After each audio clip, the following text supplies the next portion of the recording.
Chapter 57. Maine, Derry. This is a small but peaceful rural town. Today someone new moved in. Dark clouds were gathering over the town. The upcoming summer vacation seemed to bring only a bit of hot and humid weather to the current weather. A tall and thin girl wearing a loose black raincoat stood still at the intersection. When she arrived at this small town, the first thing that caught her attention was the missing person notice posted on the wall. In the color photo was a boy with a carefree smile. The bold black font stood out against the white paper. Corcoran has been missing for 7 days. The young girl looked quietly for a while, then suddenly walked over, gently stroked the notice, felt a bump. She pressed her fingertip on that spot and lifted half of the notice, saw a stack of similar missing person notices posted behind. Only the child in the photo was different.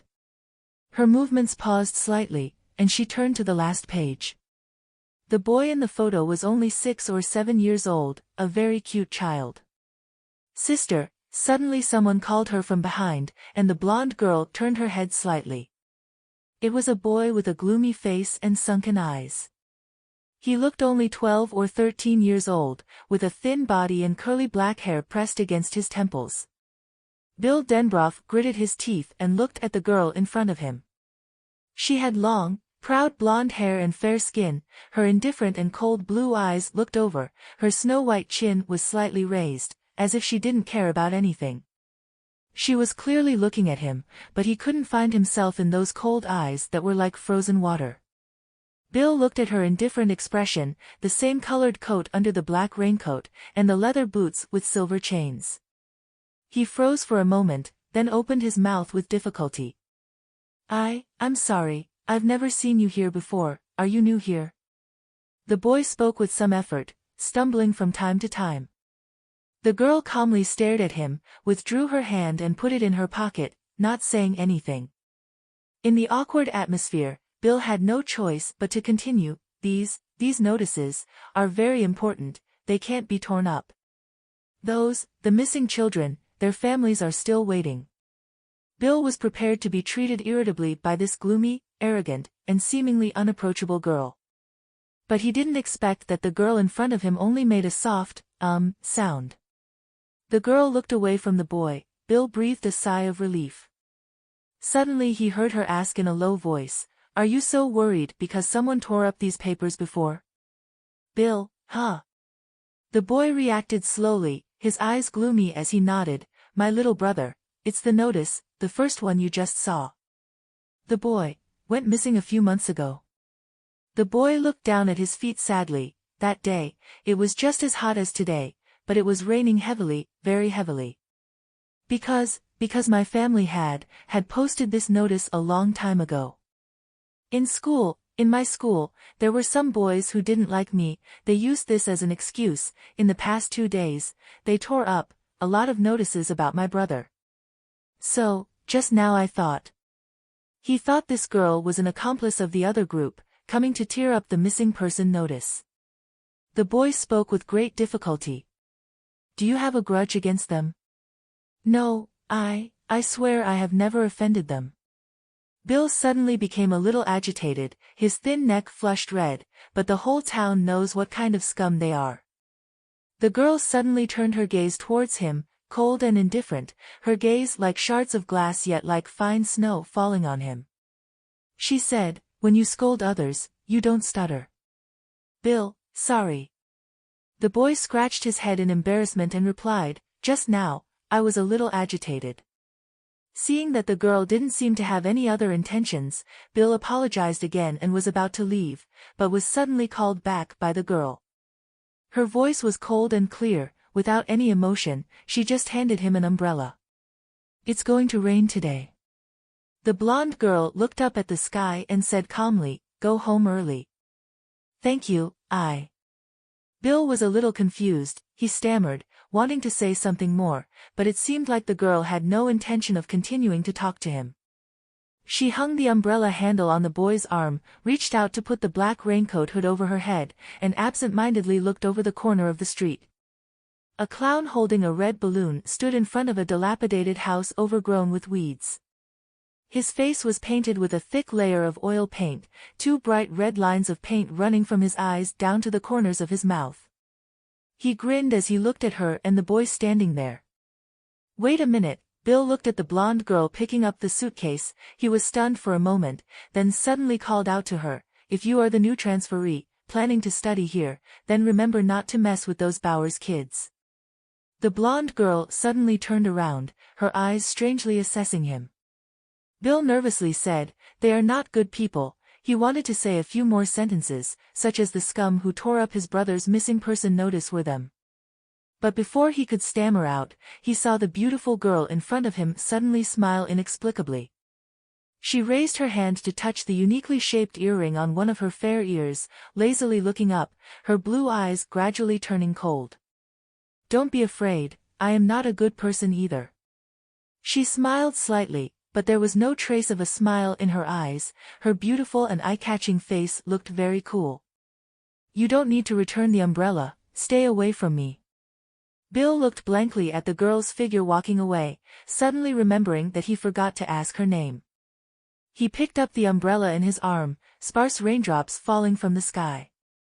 A light wind blew, he shivered from the cold. Suddenly he felt something, turned around and saw only an empty street corner and a dilapidated house standing still in the drizzle. "Why have I become more and more suspicious lately?" He muttered a few words, opened the umbrella and slowly walked home. After a long while, on the deserted street with no one in sight, a red ball suddenly flew down from behind the dilapidated house. "Yes, Mom." On the warm sofa, the boy with short platinum hair curled up, responding to his mother's question with an impatient expression. He drawled, "I know, I will take good care of my outstanding sister, as long as you don't require my SAT score to be 1,500. Burke, you absolutely cannot be rude to Sister Siddle." A woman's dignified voice rang out from the other end of the phone, but it was obvious that she could not restrain her son who was thousands of miles away, whom she had not seen for many years. "Because you absolutely refuse to leave, she had to come to Derry Town because of my request. If you are rude, I will lose face this time. If you agree to go to my sister's house during the summer vacation, and let her keep you under control, I don't need to bother her so much. You haven't met yet. She agreed to help because of this aunt. Mom doesn't want you to achieve excellent results. I just hope you don't become a scumbag, kid." "I know, it's so annoying." Belch impatiently hung up the phone. There were 3 other boys beside him. A brown-haired boy, who was also their big brother, Henry sneered, "Didn't see it, turns out you're a good son who listens to his mother." Hawks also laughed along. The black-haired boy Richie was sitting in the corner of the sofa playing on his cell phone with an indifferent attitude.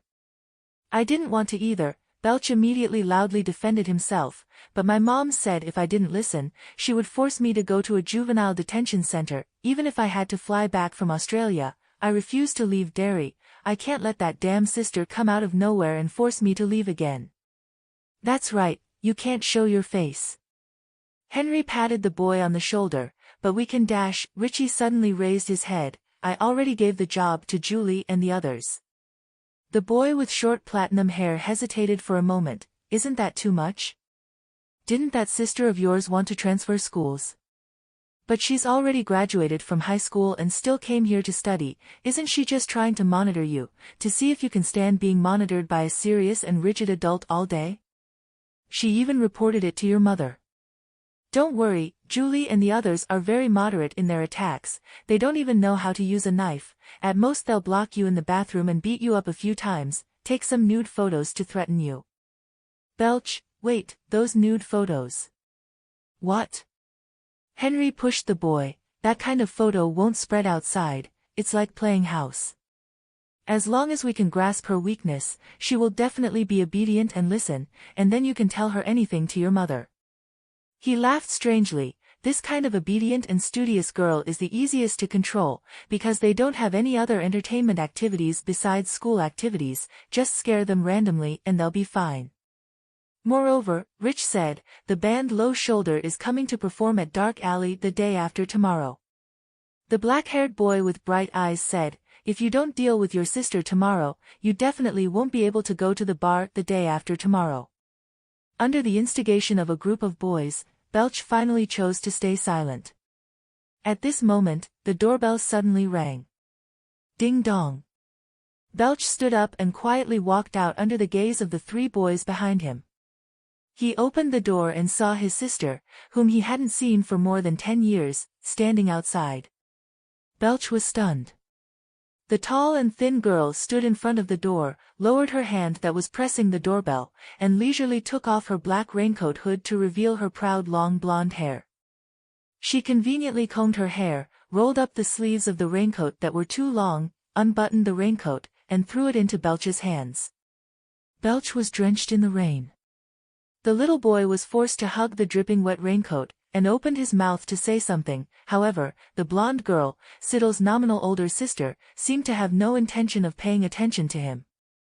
She slowly dragged her suitcase in, calmly scanning the living room on the first floor, stopping at the group of boys on the sofa for less than half a second. She turned away as if she had just seen air. Then she picked up the small suitcase and went straight upstairs. Belch hugged the raincoat and followed. The three boys were ignored on the sofa. Only when Siddle's figure disappeared down the stairs did Henry react, surprised and praised. "Your sister looks not bad." He recalled the stunningly beautiful face, the indifferent expression, and the slender figure wrapped in the loose black coat of the girl he had just met, and couldn't help but lick his lips. If she could show her legs. He clicked his tongue. I think she would definitely not be inferior to Jennifer's school's dried flowers. No, Jennifer is far behind her. But looking at her like that, everyone could be sure that Belch's outstanding sister from afar was just a boring and timid girl.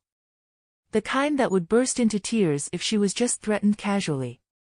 Belch threw his raincoat on the sofa. Henry's words made him a little unhappy, but in the end he didn't say anything and just silently went upstairs. Belch went to the second floor, originally intending to take his nominal sister Siddle to her room. But he saw the blonde girl in his room. Belch's room was of course the room with the most beautiful light and architecture in this mansion, but at that time he didn't react until the girl glanced over indifferently. "Belch, I'll take you to the room that's been prepared for you." Then his words were cut off. "I want to stay here," she said in a cold, commanding tone. She didn't even bother to turn back to look at him when she said this. Belch frowned. "This is my room." The beautiful girl with blonde hair took off her loose coat, leaned against the window and quietly looked out, not knowing what she was looking at. She heard him say that and reluctantly turned her head. Her eyes swept over the bed. "Is that so?" "If that's the case then." Belch waited for her to leave the room with him, but in the end, he only waited for one sentence. "Then go change your blanket now," she said listlessly. Her cold and tired eyes contained a smile, silently staring at Belch. Belch was stunned. He suddenly discovered that the girl was wearing a pair of leather boots with silver chains, and vaguely saw a pair of silver earrings behind her blonde hair that even the most fashionable girl in school, Jennifer, did not dare to wear. The girl's plump lips were slightly raised, shiny and moist, looking like she was wearing some kind of lip gloss. Belch suddenly realized something. Maybe Siddle was not as good a girl as they thought. Maybe she was not that easy to deal with.